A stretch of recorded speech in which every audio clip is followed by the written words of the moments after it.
From Times Square to Washington Square, New York springs into action for animals.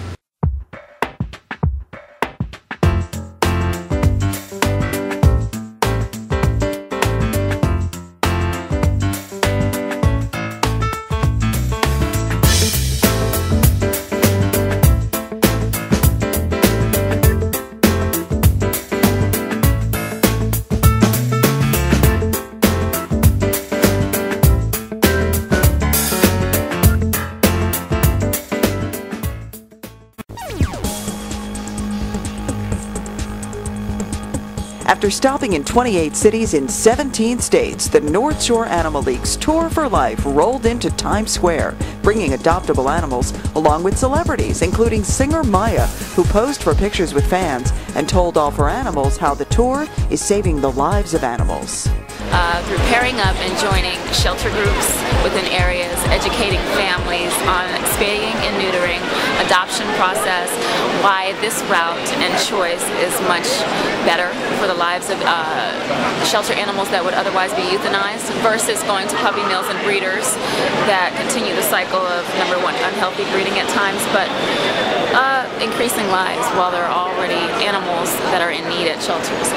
At Ciao Bella on the Upper East Side, it was the annual Spring Fling to benefit Animal Care and Control of New York. Let's raise a toast to this great charity. More than 100 people turned out for the party. They enjoyed food, drink, and music. There was a silent auction and raffle prizes. And All for Animals got to sit down with the new Executive Director of Animal Care and Control, Julie Bank, who acknowledged the challenges they face and told us her plan of action. The first thing I have to do is look at the infrastructure of the organization and determine whether we are really meeting the needs of our mission and meeting the needs of the community. So I've been spending a lot of time looking at that, a lot of time looking at our organizational structure, looking at our infrastructure, figuring out what's broken that needs fixing or what's really fabulous that we need to celebrate. So that's really my first priority. The second thing I have to do really is get us out of our walls. People don't always know about animal care and control, and the only way we can increase adoptions, get more funding, get the community support that we need is to really shout from the rooftops who we are and to talk about all the great work that we do. And I look at it as the good, bad, and the ugly. On the positive side, you have things like adoptions and animals having fabulous impacts in our community. On the other side of the coin, you have things like overpopulation and animal abuse and some scary things that happen between people and animals. And animal care and control is really about focusing on that whole spectrum and trying to figure out everything that we can do to make a difference. So if somebody wants to help, what can they do? Well, thank you for asking about that, because helping really is our second nature word, because right now we need a lot of help. There's many different ways. First of all, we need donations, and mainly financial donations. The more money we can bring in, the better job that we can do, and the better job that we can do for the animals directly. If you can't give a financial donation, considering giving something on our wish list. Consider volunteering your time. Our volunteers are the core, the nucleus of what we're all about, and the more people we have loving and kissing and walking and caring for those animals is going to make a huge difference. But even more importantly, be a responsible pet owner with your pet in the first place, because the goal is to keep the animals out of the shelter. We'd love to be out of business. And if animals are in homes, they're spayed and neutered, they're vaccinated, they're kept on a leash, they're loved and adored as a family member, that's going to keep them out of the building and keep them in your home. So we're really committed to prevention and committed to keeping them out of our four walls. And of course, if they come in our building, you can help by adopting another one. I was going to say. Yeah, because there's so many animals that need you, and you know, what's one more? At the ASPCA, animal rescuers were preparing for kitten season at a Kitten Palooza workshop held by New York City Feral Cat Initiative.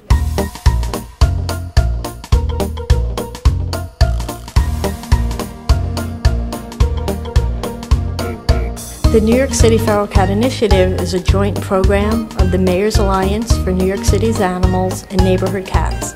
Our goal is to solve the feral cat overpopulation crisis in New York City through a humane method called trap, neuter, return. So spring season has also been called kitten season. Tell me what that means. Kitten season is the breeding season for cats. So it's starting earlier and ending later every year due to the warmer weather. They're attributing it to global warming. And what it means is all the local shelters are overwhelmed with kittens, and we need volunteers to foster them until we can find them permanent homes. The Kitten Palooza workshop is sponsored by PetSmart Charities. It's a workshop on bottle feeding and caring for newborn kittens. Young kittens have to be fed around the clock. If they're very young, every 2 hours. They have to be fed and they can't go to the bathroom themselves, so you have to stimulate them for elimination. And they have to be kept warm too? They have to be kept very warm. It gets easier as they get older.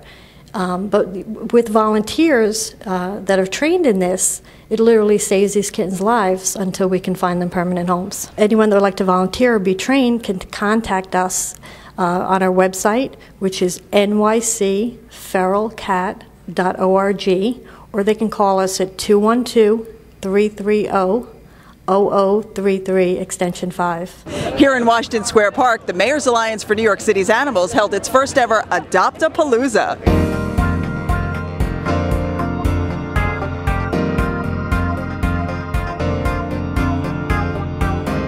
We have Sean Casey Rescue, we have Animal Care and Control of New York, and we have Gromit here, who's from the Picasso Veterinary Fund of the Mayor's Alliance for New York City's Animals. Tell me about the Picasso Veterinary Fund. The Picasso Veterinary Fund is a fund that we use to help animal care and control animals that need a little extra TLC and a little more vet care to have their second chance. And Gromit, right here, is one of those lucky recipients. Let everybody see your face. Look at that face.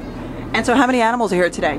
There's about 100 cats and dogs here today looking for homes. Wow, so if folks couldn't come here today, how can they adopt a pet or help out? Well, they should go on the websites for Animal Care and Control of New York City, that's nycacc.org, or they can go onto the Picasso Veterinary Fund website or Sean Casey Rescue website, and they can find somebody. And if somebody can't adopt, there's other ways to help, right? There's so many other ways to help. If you can foster even for a week, a month, that helps us immensely because it gives us so much information about the animal, what kind of home they should be in, what they like, they don't like.